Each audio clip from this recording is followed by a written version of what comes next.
All right, ladies and gentlemen, welcome to the show. Today we have a special guest, Dr. James Jernigan. He's spent the last 15 years working with some of the best doctors in his profession.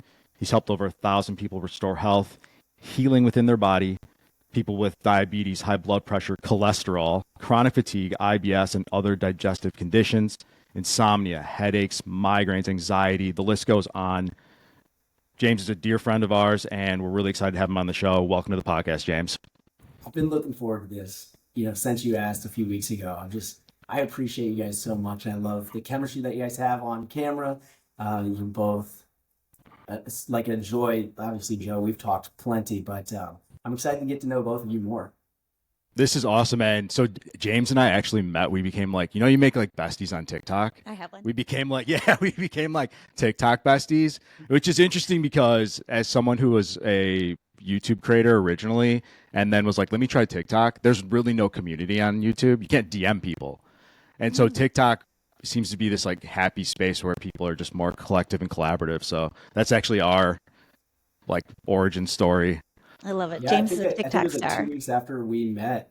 We were talking, and I was like, dude, I talk to you more than most of my friends. Especially when you're an adult, man. It's like everyone's so busy. You're just an adult in general. What really interested me and why we wanted to invite you on was because you have such a cool backstory and then your mission. And I was like lightheartedly joking to Christina, and I'm like, I think James actually just likes helping people. Like his altruism is like 10 out of 10, which at times in my early life was so foreign to me because I was one of those people that was so money motivated. I think later in life I realized there's more to life, but it's really cool to meet people that have a genuine mission to help people. That's amazing, by you saying that. I really do. I think, ever since I was in maybe second or third grade, I remember there was just a moment, I can't remember when I was, but maybe second or third grade. And I remember complaining to God that I cared so much about how other people were feeling. So like if I walked into the room and there's 10 people around and we're all hanging out, I cared about the other person in the corner or this in the side that was maybe anxious or felt insecure, or maybe the group wasn't being nice to them. And so a lot of times I would literally like bully the bullies because I cared so much about, I just genuinely want people to know that they matter, to know that they're loved and worthy of love. And if I can at any time, mentally, emotionally, physically, spiritually, if I can say anything that helps that person even just a little bit, I feel so filled as I walk away that it's like that's what success is, in my opinion. How did you get that level of altruism? Do you think that was organic, or is that from your faith or your family, or like that's when I meet people that have that intrinsically, I'm always so fascinated. Yeah, do you have 17 hours? I feel like I could go down maybe multiple different rabbit holes. I feel like so many times in life, what we so deeply desire for other people is what we so deeply desire for ourselves. And so in a lot of ways, I would say that maybe it wasn't necessarily like me just trying to be a good person or whatever. I wanted to make so many people feel loved that I would feel loved too. And I have a great family, and but I don't know. I guess I don't really know deep down what the core of it is, but I just know that ever since a very early age, I was very in tune as I walked into a room of how every single person around me is feeling. Yeah, there's that, and this is maybe a saying or a generalism where since we all view the world through our own POV lens, it's like what we need, we give also, because that's like our, major recurring theme. Someone told me that recently, and it was like a eye opener, because some people show up in a way that isn't the way that you want them to show up necessarily, but then it's actually a mirror. It's not actually a reflection of you, it's a reflection of them.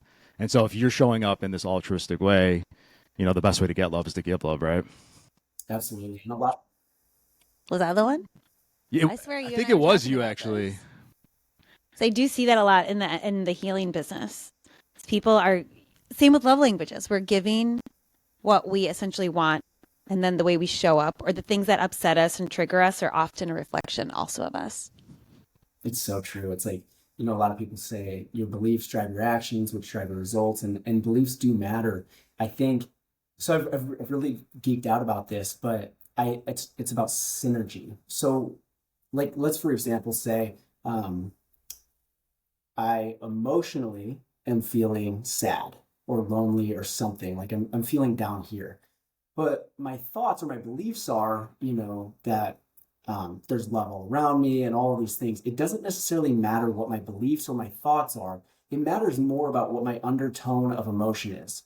So emotions are almost like a ceiling, right? So if I'm here, sad or lonely or whatever, and I'm trying to have these high achieving beliefs or goals or setting people free physically, spiritually, and emotionally, there's a disconnect. And I call that the BS alarm.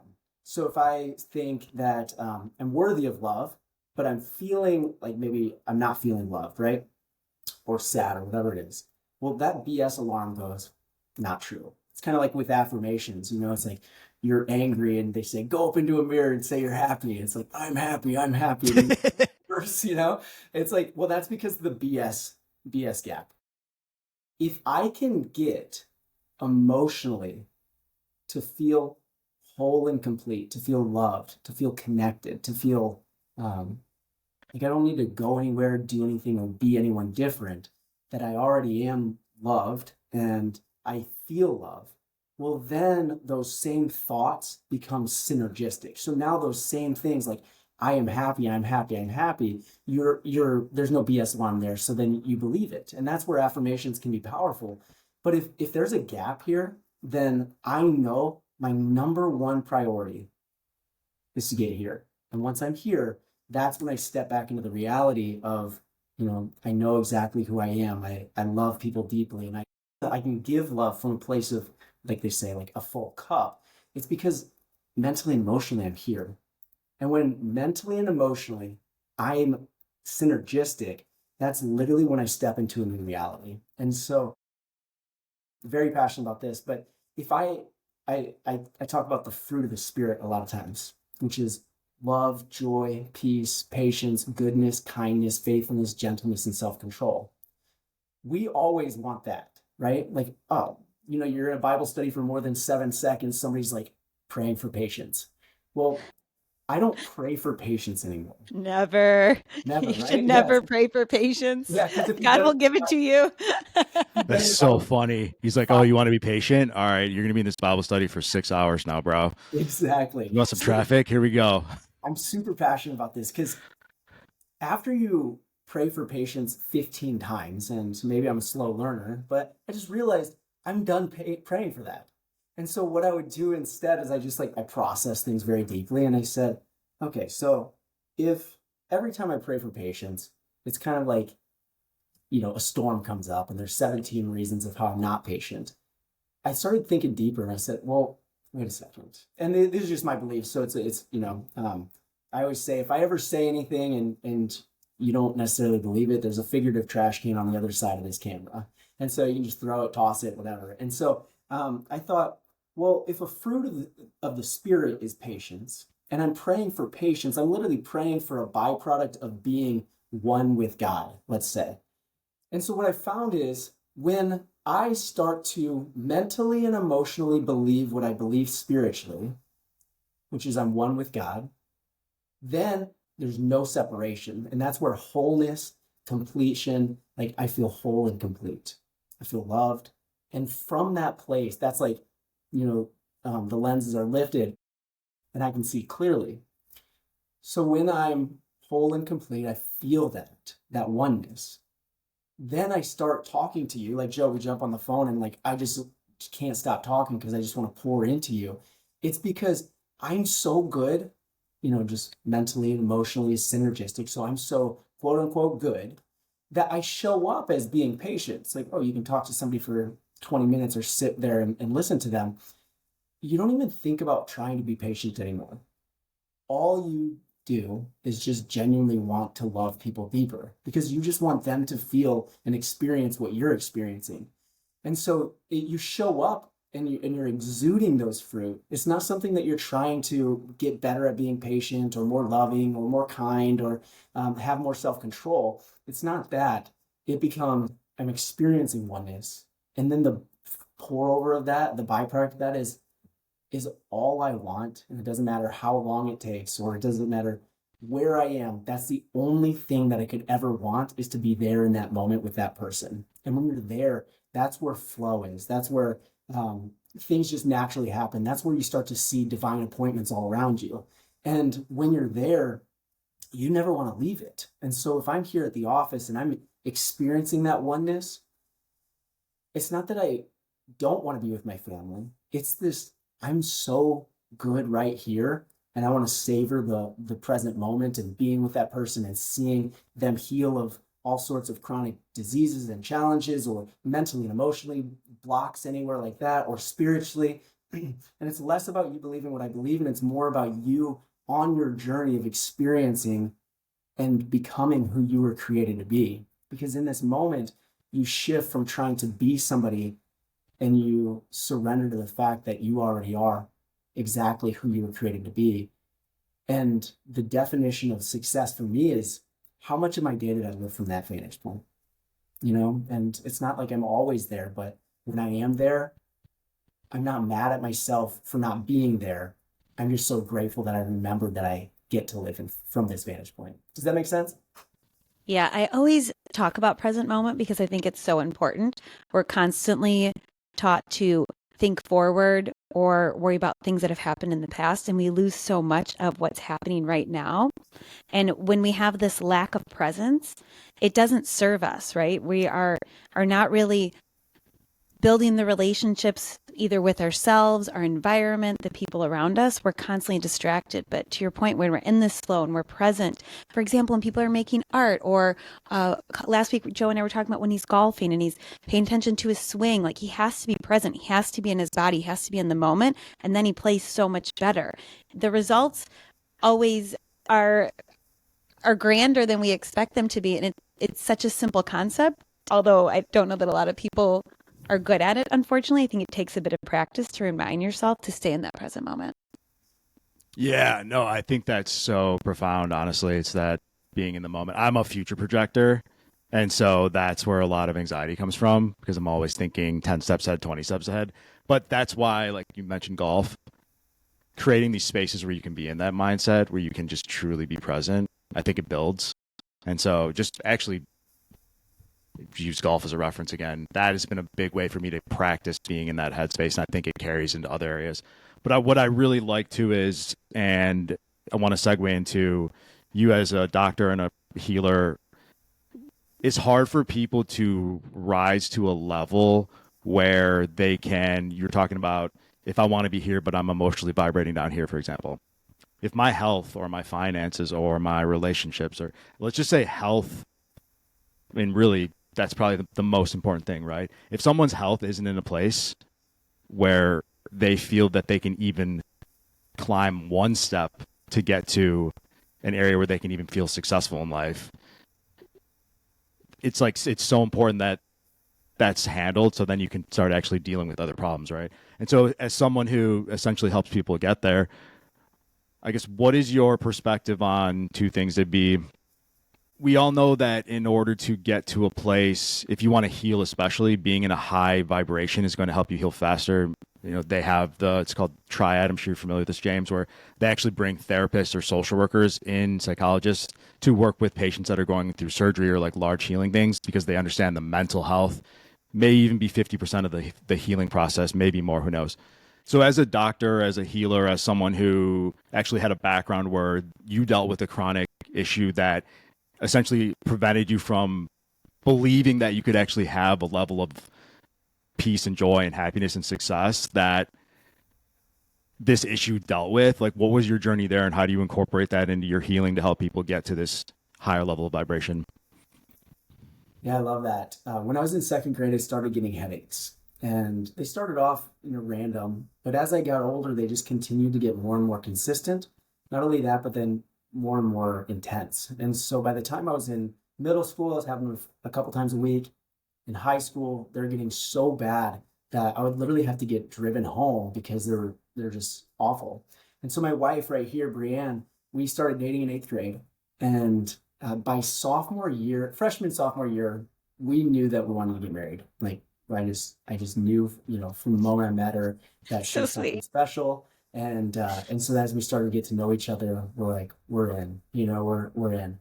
Well, sophomore, junior year in high school, my headaches started getting so bad that I started questioning it of thinking, if they're this bad, and basically at 3 o'clock in the afternoon, I would have to go home, take twice the amount of Excedrin, get into a dark room and then just sleep it off. And so by the time I got into undergrad, that's when they were just 5 or 6 times a week. That was basically my afternoon was sleeping. And I remember thinking that what kind of life would this be for Brienne to marry me and then not just to like raise the kids in the afternoon, and like what kind of life is that for kids that they don't even get to actually play with their dad after school. I didn't say it initially, but it was a 2 or 3 week period where there was just a point where I was like, I can't do it. I want her to be able to have a wonderful life and knew what she was created for. And so my mom said, well, I went to a chiropractor and they said maybe they can help you with your headaches. And I literally lived 20 minutes away from where chiropractic was founded, and I knew nothing about chiropractic. And so we had already tried everything from all the different types of diets, essential oils. I remember we did a cabbage soup diet, and it wasn't, but it was wild. And so I tried everything. And so I went to the chiropractor, and I would say that I was hopeful, but I really wasn't expecting much, right? And so I laid on the table, and she literally touched the upper part of my neck. Within about 20 seconds of feeling my neck, she said, oh, this is what's causing your headaches. And I remember thinking, can you tone it down a little bit with the confidence? Because if this doesn't work, this is my last option, right? Yeah. And so, Yeah, you don't want to get your hopes up, right? At that point? exactly. So I would say I was hopeful because she said cause. This is what's causing the headaches, not this might be able to help alleviate some of the headaches. I didn't even think about it. And it's so wild because in sophomore year in high school, we find out that we live in a cause and effect world, cause has an effect and every effect has a cause, but I missed that gap somewhere when I was trying to just get rid of the symptoms. And so I got adjusted. A week later, I got adjusted again. And it was probably about 2 or 3 weeks later, my cousin, who would drive me home quite a bit, he turned on the radio and said, hey, I haven't had to drive you home in a while. Said, are you still getting your headaches? And literally as debilitating as they were, it took 2 or 3 weeks of not having a headache for me to even realize that they were gone. So it's so crazy on multiple aspects of just insane. how intense it is, debilitating. Literally, I can't even envision a life past 18 years old to being so completely free that I'm dreaming again, I'm envisioning again, I'm forecasting, like, Joe, I think that you and I are both visionaries. And so on that aspect, I started dreaming again, and I started getting really serious and more clear about the husband that I wanted to be, the dad that I wanted to be. Then I decided, going to be a chiropractor. And so it literally changed the trajectory of my life. And I would say that I didn't actually even buy in too much into it. I just, we'll see how it goes. That's incredible. Joe didn't tell me the story beforehand because he wanted me to hear it firsthand. And I had no idea what to expect. But I also have a very similar story. I had cancer and I had a misdiagnosis with cancer. And it's just, you think you're going to live a certain way and that, this is fate and this is it. And then you meet somebody who changes everything. It's just, this is an incredible story. So I can understand why you're a chiropractor now. Makes sense. Yeah. When you feel like there's no hope, Yeah.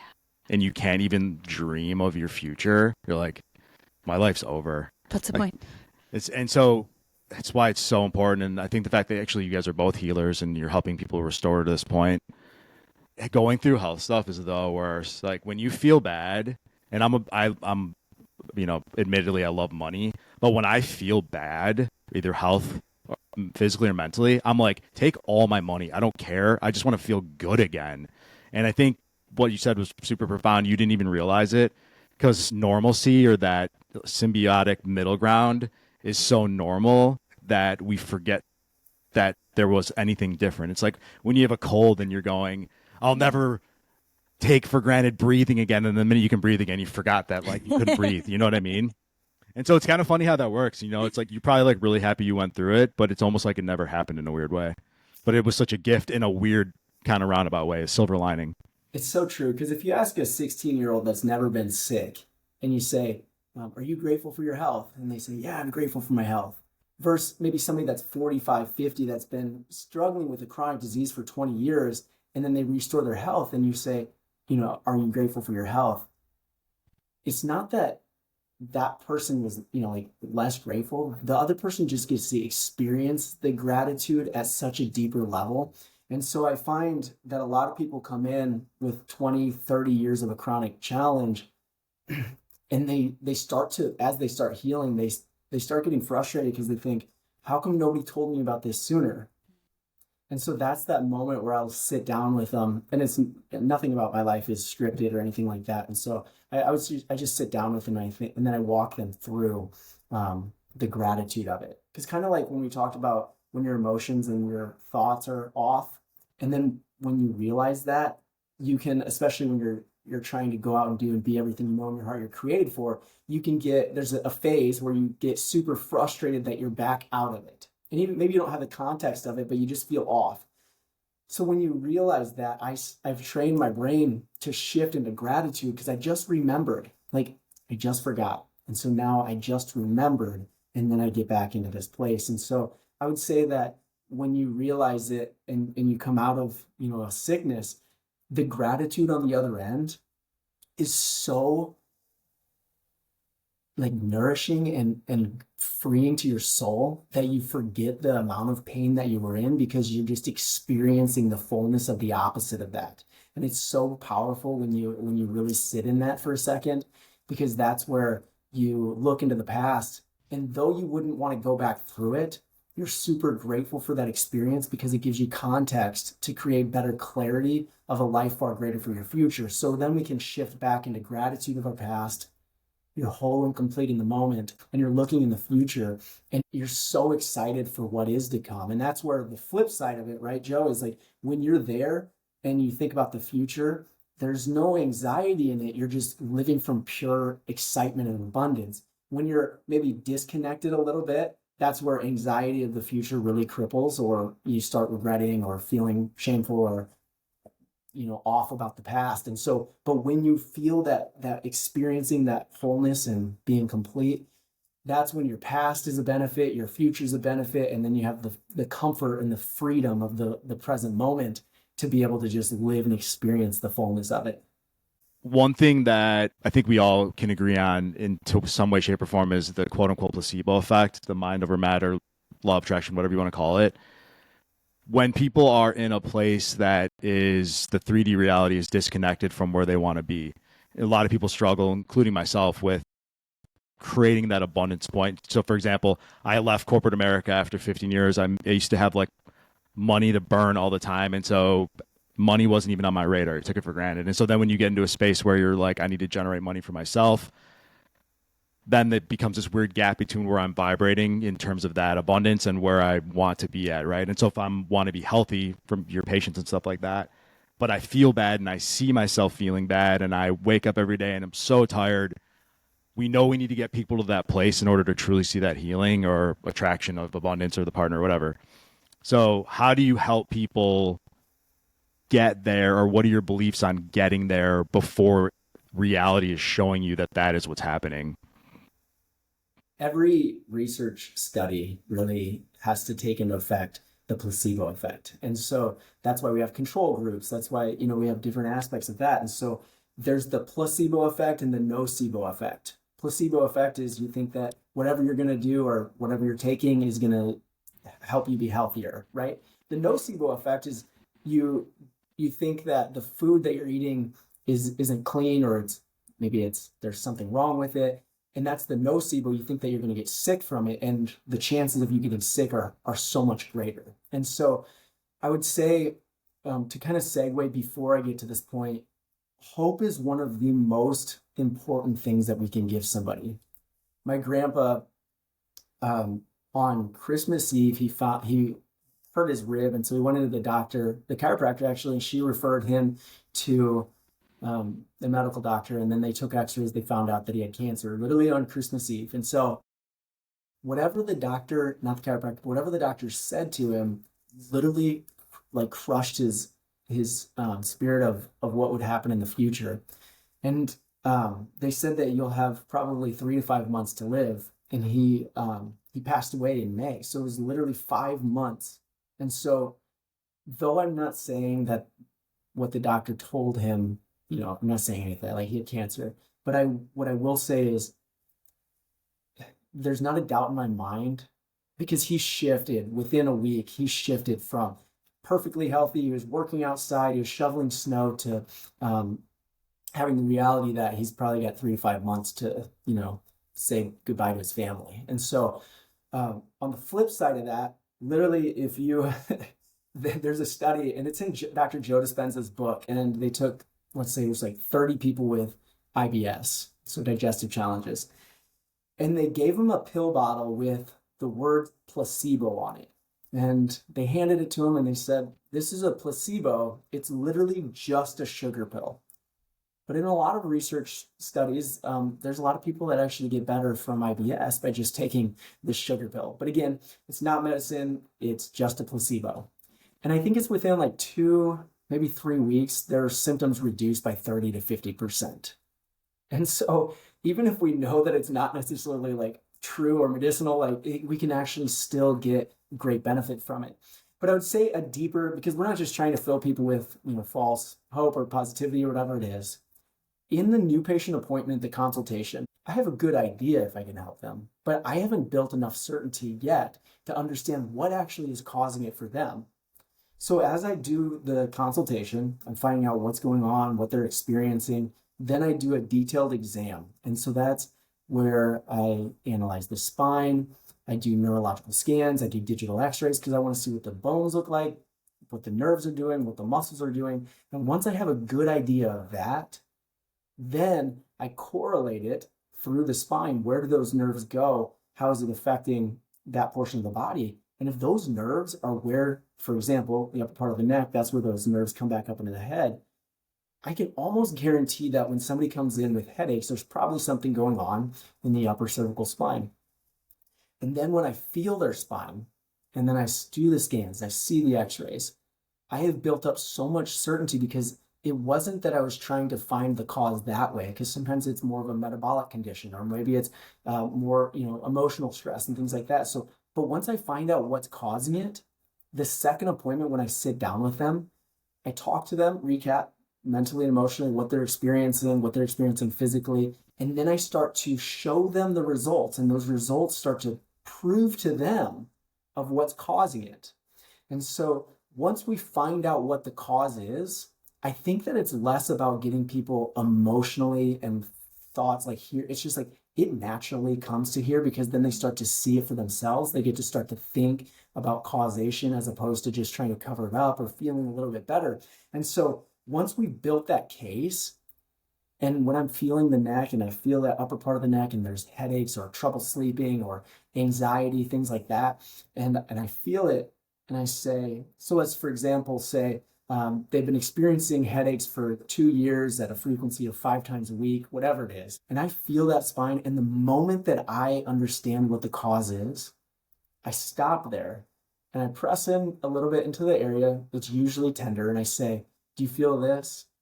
And they say, yeah. And I say, well, this is where those nerves wrap back up into the head. I say, so what do you think this has been causing you for the last 2 years? And they say, headaches. And I say, exactly. So what do you think will happen if I remove this pressure from those nerves, the stress from the upper part of the neck? What do you think happens to those headaches? And they say, it goes away. And then I tap them on the shoulder. And again, it's not scripted. It's like whatever it is in that moment, right? It could be sciatica or whatever it is. And they say, amen. And we say that with confidence. Because now we're moving forward, not just trying to alleviate some of the symptoms. We're actually getting down to the root cause of it. And like I said, there's multiple causes for different things. But once we find the cause, then we move forward with more certainty. They already understand it. They've said it out loud. They know. And so then they're expecting to heal. And the ones that expect to heal the most are the ones that heal the fastest. It's not always, but it's pretty darn close. Like I've had somebody, and I've had other cases where they were almost like trying to prove to me that it wasn't going to work. And I would just sit down with them and it's like, I don't even want to start treatment until we're coming to an understanding that your goal is actually to heal, is to thrive and get back to the place of start dreaming again. And so, because once we're in alignment there, I feel like everything else just starts to flow naturally. But if we understand what's causing it, it's kind of like somebody who doesn't know why they're stressed. Oh, my life is a wreck, or everything's going wrong. And you ask them, well, what are maybe one or two things that are probably the most that are going, maybe going wrong or whatever. And then it really boils down to maybe one or two things. And then they can breathe a little bit and say, okay, my whole life's not falling apart, but these one or two areas are really what I need to address next. It's almost like you have a game plan now, or you have a little bit more clarity, and that clarity starts to bring it out into the light. And then you start to walk forward, and this, the sky's not falling, but you actually have a plan in place now to start to make that improvement. Does that make sense? Yeah. Maybe you can help Joe with his tinnitus. How long have you had it? Oh, so and that's interesting because it's one of those things where I feel like you guys had much more debilitating health issues. And so that I have tinnitus 24/7. I can hear it all the time. But when I got it, I had a mental breakdown. So I woke up one morning, my ear was ringing, and I'm a big problem solver. I'm like, okay, what's the cause of this? And there was no traditional medicine treatment for this. I even went to some chiropractors. I think maybe it's more specialized. But I was also looking for quick fixes because I was in so much mental anguish because I couldn't get rid of this sound. And it was a weird turning point in my life, but I don't really care about it anymore. I don't notice it, but it did like have a change. Once I got on the other side, I want to take my life more seriously. So like if I didn't have it, I would be happy, but it's so not an issue that I'm almost grateful that experience happened because it kind of led to more of a fulfilling life. Well, one thing that you said that really stuck out, showing someone the cause. Like when I had tinnitus and I was suffering and I came to your office and you were like, oh, well, check out the scans. You see these nerves, they are not happy. And you're really tender here. It's probably coming from, et cetera, et cetera. Having that, oh my God, I've been going to so many people. I've been researching. This has been my obsession and I couldn't find the cause. It would just be like this sigh of hope, right? Yeah. And I also think that those people that you said that aren't ready to heal, it's a weird thing where your identity becomes wrapped around, I'm the person with fibromyalgia or what ad nauseum. And I think that's tough for some people to let go, like people that become victims of trauma that stay in that place or victims of ill health that stay in that place. I experienced it too, James. It's so interesting. Yeah, about the consultation or like talking people through that. Is that what you're talking about? Yeah, just some people, they just want to prove that they can't be healed. And I'm like, oh, well, this isn't a competition. we're not competing. What is that phenomenon? Yeah, can you elaborate on that? I think you're right. It becomes part of your personality. I remember reading this thing about an ending of a relationship and you're bitter about the relationship. If you don't evolve and find ways to get closure and move on from that, it becomes this thing that, to your point, becomes part of your personality. And they were talking about, it was specifically women in this case, older women going through divorce in like the 60s or 70s and how that was very poo-pooed at the time. And it would have this negative impact. At the end of life, these women say, yeah, like this man ruined the rest of my life. But it came down to this point where maybe they didn't want to move forward, didn't have the tools to move forward and heal themselves. And they wanted to sit in this space of grief. What do you do with those folks that are like, want to stay stuck?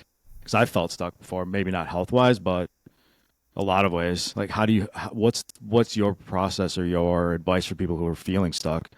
And maybe it's because they're not ready. They haven't let go of whatever this identity is. I think in most cases, there's some patients that just they're committed to it, and I think there's a lot of different reasons. So I don't want to generalize all of the things to this like next example, but I would say a lot of times we have things that continually show up in our life that we would say is not good, right? Like we don't want it or whatever. Um, but there's usually a payoff at the end of it. So let's say, for example, somebody's sick or somebody's really in a lot of pain. They start to heal. They're literally the symptoms go away, and then it like snaps back in, and then they start to experience really intense pain again. Well, and again, we're just generalizing it. We're not saying this is everything, right?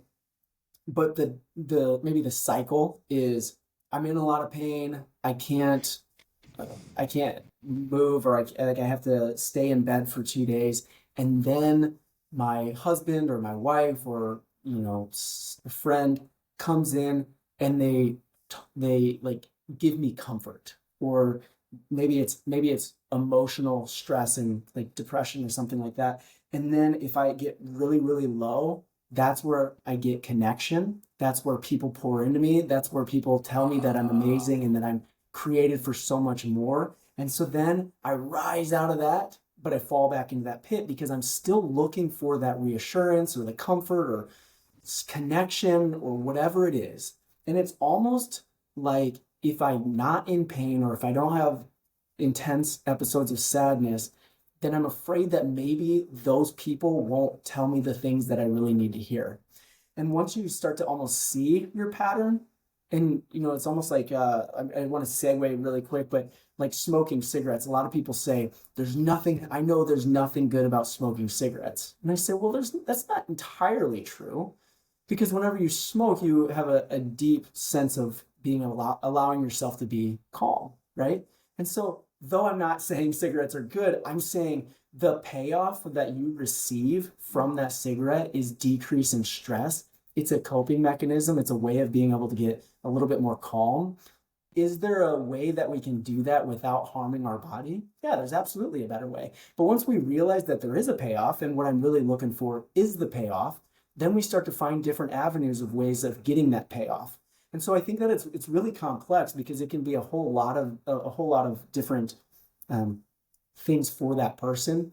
But I think that a lot of times if we ask questions, we tend to get to the core of it a lot quicker. So a lot of times in the office, I'll ask people, I say, if there was one piece of advice that you'd like to give yourself today, what would it be? And I just sit. Sometimes it takes them 15 seconds, but if they're really honest with themselves and they take a deep breath in and exhale, they almost immediately know what the next thing is. And maybe it's to be able to remember to have fun, or maybe to be able to spend more time with my family, whatever it is. That's going to be far better because they've answered it. And in that moment, if we're really honest with ourselves, a lot of times we know what the next thing is that we need to do. And a lot of times we're just waiting for people to confirm that. But when we're talking about chronic challenges where there's a feedback loop, or maybe emotional sadness where they're experiencing deep lows, there's usually some sort of payoff there. Once they can find that payoff and they're reassured that those people would still love them if they were healthy, and I know that almost sounds insane, No. because like, why wouldn't they? But it's so like we need that reassurance, and if we're not conscious of it, we will replay that same feedback over and over again until we start to build confidence and assurance that without that deep event, that we'll still get the love and connection that we need. I 100% agree with you. I'd like to get your thoughts on that too, Christina. Growing up, was a big video game player. I love role-playing games, creating my character and like getting started and building it up. And I don't know if I programmed myself from playing video games, but I love that part so much of the video game. There was such a payoff there. Like, oh, this character's going to be sick and I'm going to do these stats, whatever. I'm going to use these guns. I don't know. That I have recreated that in my life multiple times because I love starting.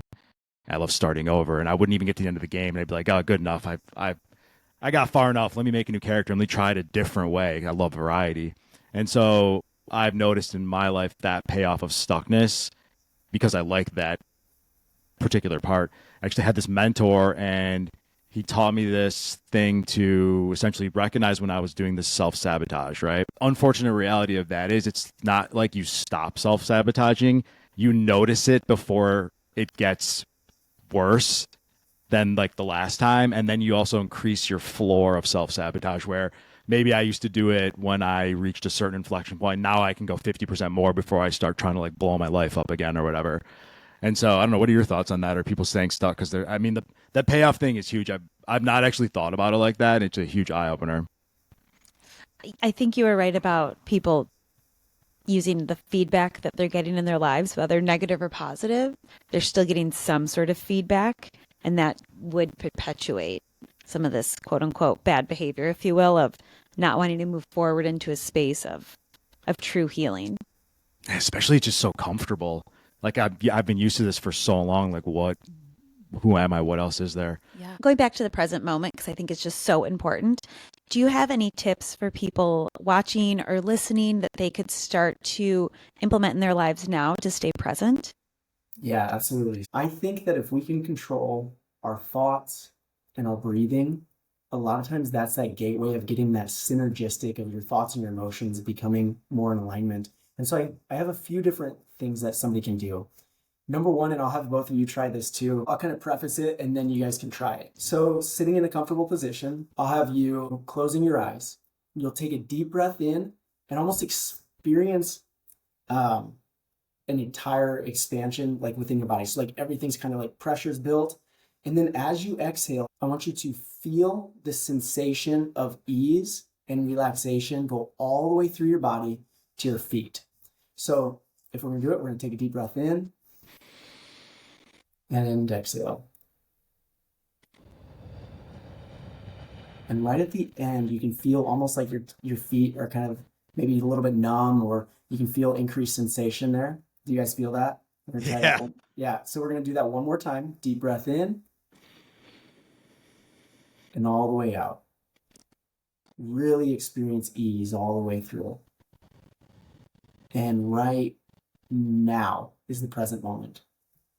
Right now, you don't, like in that moment, you don't have a ton of thoughts, right? Like, so in the Bible it says, take every thought captive, right?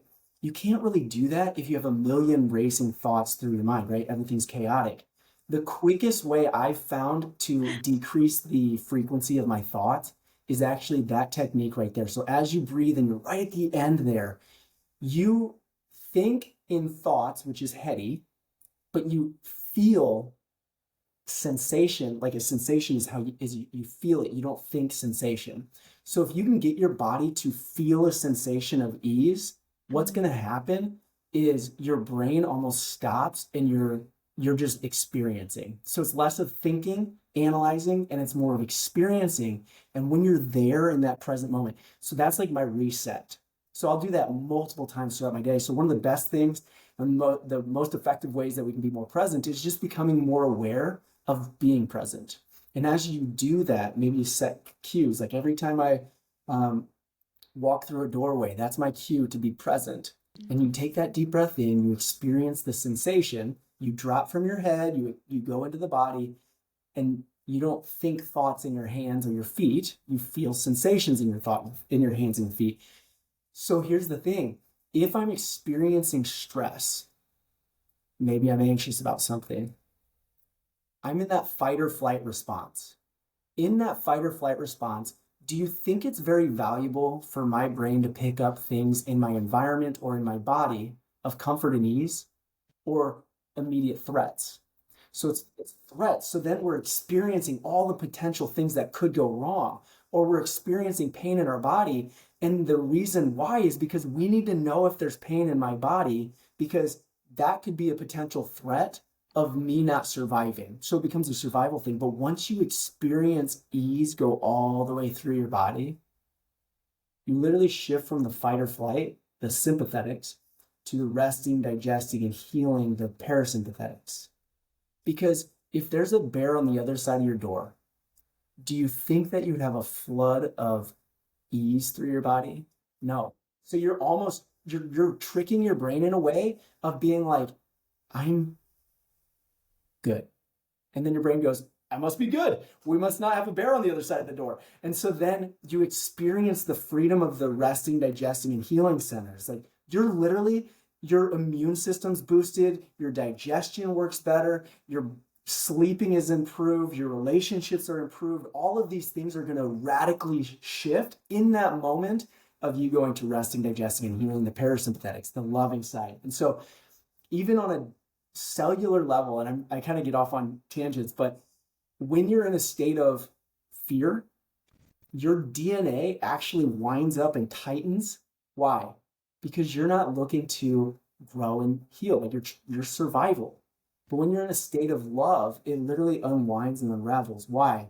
Because you're ready for cellular division and replication. So you're literally going to heal. So Dr. Bruce Lipton says, you can't be in growth and protection at the same time. So when you shift into that side, you're literally becoming healthier just in that moment of shifting into that parasympathetic side of the nervous system. So I would say becoming aware of the present moment more frequently.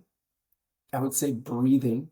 The quickest way that you can control what side of the nervous system you're in is through your mind and your breath. And so as you breathe and you exhale, now you're in the present moment.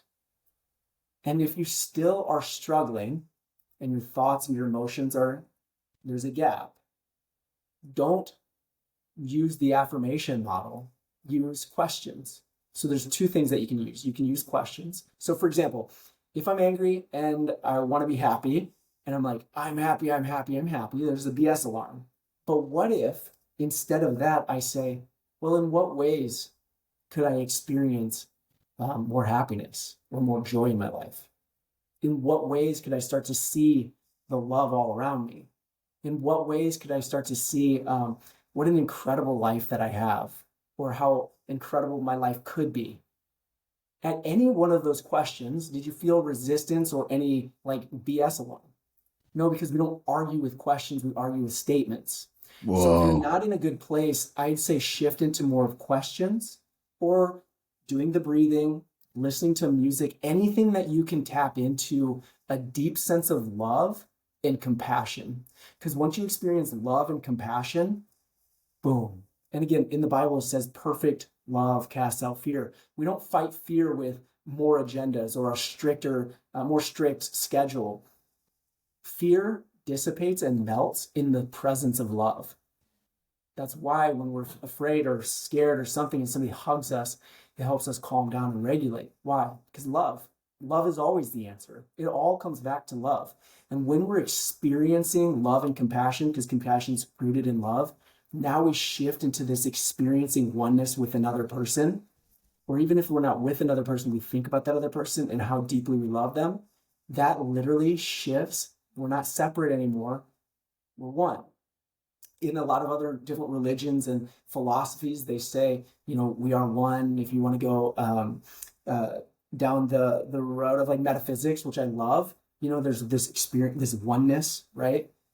In the Bible, it says we are one body. So that all of these different philosophies and religions are pointing to the same thing, that there's this experiencing of oneness. When we're there, that's where perfect love really is. And so that's where it almost like it really comes home. So I'd say if you're anxious and you want to get here, ask questions and experience something, whether it's music or some sort of a relationship, you have a conversation, so that you can experience love. And once you get there, almost 99% of the problems kind of go away. And then you're left with maybe one or two things that you can still address, because it's still good to continue to address the things. But that intense, extreme monster comes to this like one or two tasks. And so I'd say if we want to be present, to recap, I would say become more aware of being present, do your breath work. And as you breathe out, at the end of that breath, your thoughts are going to kind of settle. And then that's where the present moment is. And then that third thing would be get into a place of love and compassion. And you are going to quickly get back into that synergistic.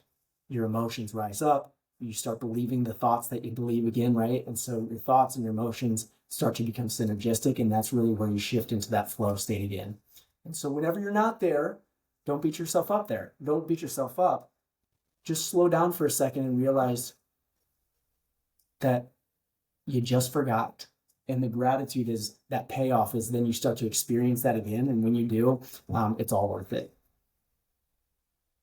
Yeah, you blew my mind. That breathing thing, by the way, I feel really relaxed. It's wild.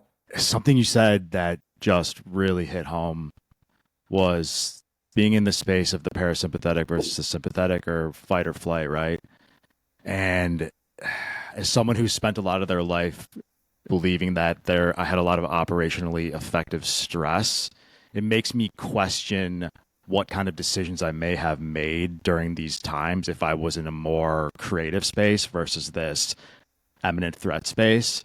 And something that I'm really going to take home and put in my breadbasket, because I do still operate a lot from this space where I'm like, now I need to do it now. Let's go, go, go. But it is more of a anxious energy, which I at times maybe have mislabeled as being this useful thing, especially being in corporate America for so long. I operated on that almost perpetually for 10 hours a day and found it very effective, but it may not have been as effective, especially as an entrepreneur trying to be creative. What are your thoughts? I want to know because I'm like, yep, check, check, check. I agree with everything you've said 10 times over. Have you had instances where you're explaining this to a client and they just start to glaze over? And if you have, what would be for the naysayers? They're like, okay, whatever, James, you don't know what you're talking about. Anything else that you could any other nuggets of wisdom that you have? Because it seems like you have a lot of wisdom to help the naysayers get on board a bit more with this. Because I think, and I'll just give you an example from my own life. I actually work with Christina as a client. She's an energy healer. And I'm a big skeptic, or I used to be a big skeptic. And when we essentially did our first session, it's like the proof needs to be in the pudding in my mind, right? And I think you said guys are a lot more skeptical like that. And you said something to me that I'd never verbalized. I've only ever thought about it. And I was like, oh. And it was like, I'm in. So I think for whatever reason, people like to cling to this level of skepticism or reality or realism, whatever you want to call it. And then to win those people over, they typically require a different type of touch. And so what is that strategy for you? Kind of like Christina said at the beginning, she said that we have love languages and we typically love the way that we want to be loved, or we, give advice or whatever it is. Like we typically are showing us how we want to be connected. And so I think that a lot of times it starts earlier in the conversation. And as we're starting to connect and build some rapport, I always like to give people that are maybe a little bit more skeptical, I like to give them the freedom of the doors open. You know what I'm saying? And so I kind of prefaced that once. I said, if there's anything that I ever say that you maybe don't agree with or you don't like, I said, that's okay. There's a figurative trash can on the other side of the camera, or in the office, I'd say on the outside of the door. And so just throw it out when you leave. But what I would encourage you to do is just try it.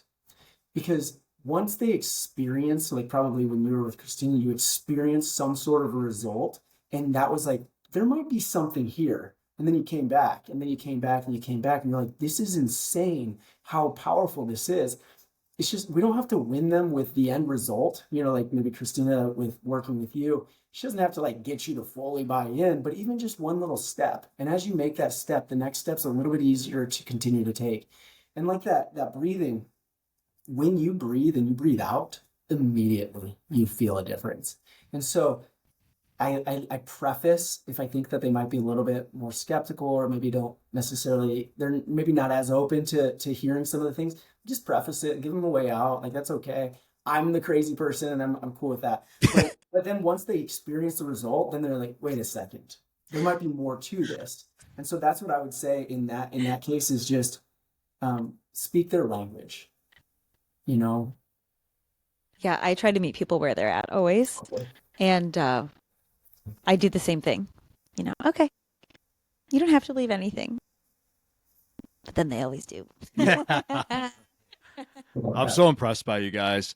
This is funny, but I took a DISC assessment and my altruism score is abysmally low. Like my motivation from altruism, which I really am now questioning as maybe that was a different person as we evolve. I feel like I was undervaluing the joy I do get from helping people. But when I meet people that, like Christina and yourself, James, that are so genuinely altruistic, I don't know. it's like my brain is like so impressed by that. And also it's in a way perplexing to me because I think I've gone through a lot of my life thinking people are going, what's in it for me? Right. And I think being in sales, a lot of my career has kind of warped that perspective. Okay. What's in it for them? How do I get what I need by giving them what they need? Not actually transactionally doing it because I'm a good person. And so anyway, that was just a compliment to you guys in a roundabout way. Well, Well, you're I mean, amazing. James, I was gonna say, as soon as I felt your energy, I thought you and I are the same, and we could probably run the world. We could take over, and we could help everybody and heal them all. Absolutely. I love it. I know. I was like, the first video that I saw you as a young, I was like, who is this? She's incredible. And I think I messaged it immediately. I said, your energy is incredible. You know, we walk into a room and we feel if it's a safe room or we feel if it's a tense room or whatever. Like, we can get that initial feeling. But what have we been taught throughout our entire life? Just keep pushing forward. Just keep going. Give them a hug. Give them a high five. You know, like, don't you love your aunt? Give them a hug. And you're literally taught, if you feel unsafe, to do it anyways. And it's not, I'm not saying we don't move forward in when we're experiencing like anxiety or something like a stress response. I'm not saying that. What I am saying is that's just the tip of the iceberg. And from an early age, we have gotten shot down on that. And instead of saying, then this is what anytime, I don't care if I have a 4-year-old and a 2-year-old, right? And it doesn't matter if somebody says it to my daughters or if somebody says it to their own kid, I will get down on their level. Like, let's say, oh, they're just being shy. I'll get down on their level and I say, there is nothing wrong with waiting and feeling if a room is safe to be able to start to share openly. I say there's nothing wrong with that because they need to know and be encouraged that that feeling inside of them of this room's safe, this room's tense, or those two people are clearly, like feeling frustrated with each other, that can be nurtured and fostered to a place where you walk into a room and they don't have to say a word and you almost know exactly what they're thinking, what their backstory is. And it's almost like I do believe it's a gift, but I also think that it's something that we can all grow in, and that like the compassion of it, because then you start to feel what they're feeling, and then their hurt becomes your hurt. Their success becomes your success. If I have a goal and I think maybe I'm being a little selfish in the goal, I stop. Because if anything that I'm doing or goal or vision does not honor God, myself, those around me, or this planet, any red is a no-go for me.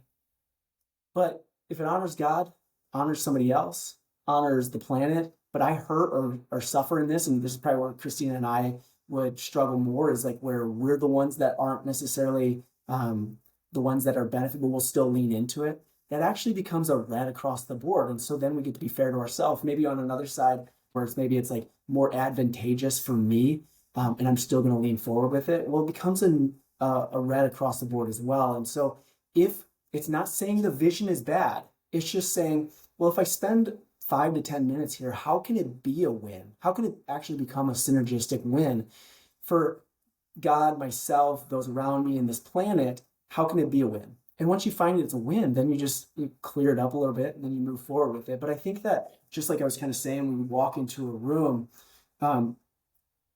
that should be nurtured and fostered to a place where they can continue to feel safe. And, maybe that other person's going through something, but because we've pushed through so much in our day or life that we can't even register on it, that doesn't mean that our 2-year-old or 4-year-old can't feel it.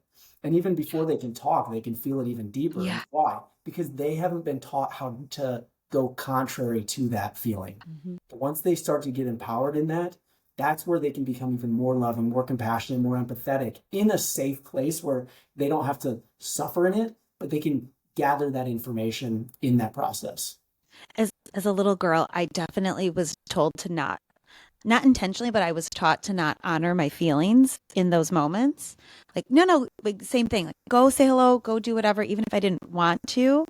And this approach is honoring your children, allowing them to like teach themselves that they can trust the feelings that are happening within them as opposed to pushing them off. I just see so many benefits to this. And there's this one podcast I listen to, and they always say, like, forget politeness, especially for women. You know, we are always overly polite sometimes, and it will put us in bad situations. And you don't ever want to see something happen to these perfect children. They've done nothing wrong. And so teaching them from a young age to honor their feelings, recognize and honor their feelings, and then move from there, I think could change the world if we all had that skill set. I completely agree. When I rewatch this, there's going to be so much to noodle I on. know. Like, I this wanna has been take notes. incredible because you're quite successful. You're an entrepreneur. You're a doctor. You're into other things, trading and things like that.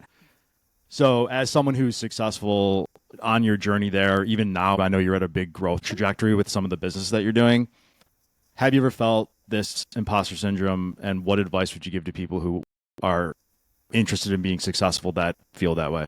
They had a whole auditorium of freshmen at, I think it was maybe Yale or Harvard, and they had them close their eyes and they said, raise your hand if you feel like you're the one that kind of sneaked through the system and that you're here, but you don't feel like maybe you're necessarily as qualified as the other people. And I think it was maybe 2/3 or 3/4 of the room raised their hand. They said, open your eyes. And they looked around the auditorium and everybody's feeling it as well. So whenever I'm experiencing a feeling, maybe it's a moment of insecurity, or maybe it's something that's kind of blocking me, I usually, and I give myself permission to just close my eyes to breathe. And I think, you know, I'm sure that if 100 or 1,000 other people were in the exact same situation, with the exact same backstory as me, they'd probably be feeling something similar right here, right now. And so I find that in that way, it's just a made up model, but I feel like whatever I'm feeling or experiencing is probably pretty normal or common to experience. So then I don't feel isolated or feel like the person with maybe like the bullseye on me. And then that gives me comfort and assurance that I can keep moving forward and walking forward. From that perspective, that's super helpful. Incredible. I love it. I just want to say thank you so much for spending time with us today and sharing so much. I could probably sit here for another 2 to 7 hours with you. I have so many more questions, so maybe we could eventually do a part 2. But thank you so much for sharing, and thank you so much for showing up in the world the way that you're showing up. It's such a good example. We could all benefit from more Jameses in our lives. I appreciate you guys so much. From the bottom of my heart, I appreciate you. I think you two exude everything that's right in the world as well. And so for both of you, I mean, Joe, goodness gracious, I wasn't on TikTok, and I launched another business, and so but I don't want to get into that. But I think I was off. I didn't post for maybe 2 or 3 days, and you messaged me and was like, "Hey, just wanted to check in on you." And so your ability to be able to see and feel and experience that, it's there as well. And so your encouragement, your passion, your power, your like the confidence and authority to be like when you walk into a room, that room is now better off, safer, because somebody came in that takes accountability for their entire life. And so by you stepping into the room, the whole room gets to be able to breathe a little bit easier, because they know that there's somebody there who's going to take control and be able to handle the situation and be able to be there. And so, and Christina, by you being able to walk into a room and feel and experience what people aren't saying, that's so freeing as well. Because again, perfect love casts out fear. This state of love and connection, by you being able to do that, I think even every time that we've talked or things, I'm like, I feel peace. I feel a calm. I feel seen. A lot of times I think with the imposter syndrome, we feel like by somebody seeing us, we're being exposed. But if we can flip that to, if somebody's seeing us, like we're actually being seen. And there's a quote by Merriam-Webster, our deepest fear is not that we're inadequate. Our deepest fear is that we're powerful beyond measure. When we let our light shine, we give other people permission to be able to let their light shine too. And so by both of you, in your own unique, your own authentic way, you give everybody around you this permission freely and effortlessly to be able to show up who they feel in their heart they were called. And so literally their light starts to shine brighter as well. And by you doing that, it's kind of like there's a light in the room, like if the light's off, there's darkness all around, but the moment light comes into the room, darkness doesn't then fight the light, it just has to flee. Like same thing with fear, same thing with maybe we need somebody that needs encouragement, like all of that just melts away, and they're assured, not by maybe anything that you say, but just by who you are and how you show up in the world. And so I appreciate you both so much. You guys can find me on TikTok. We can leave a link in the comments, but it's Dr. James Jernigan. And then you can find us at Cornerstone Cary.com. That's for my office. And so I'd love to help any way possible. My email is drjamesjernigan, JERNIGAN @gmail.com. Send me an email. It doesn't matter if you're local or wherever you are in this world. If there's anything that I can say or encourage you, or maybe a different perspective that I can give, even if there's nothing that I have to gain, by me being able to love you is also me being able to experience love as well. So that's where you guys can find me. We can put this in the show notes or whatever, but I'm just here to love, here to support. Wow, that was honestly, man, absolutely incredible. Thank you so much for coming on. There were so many nuggets of joy and wisdom, and I mean, I'm looking forward to watching this back actually, so that I can kind of experience it again. But we really appreciate you, and ladies and gentlemen, Dr. James Jernigan, thanks so much. Yay! Thank you, James. We love you.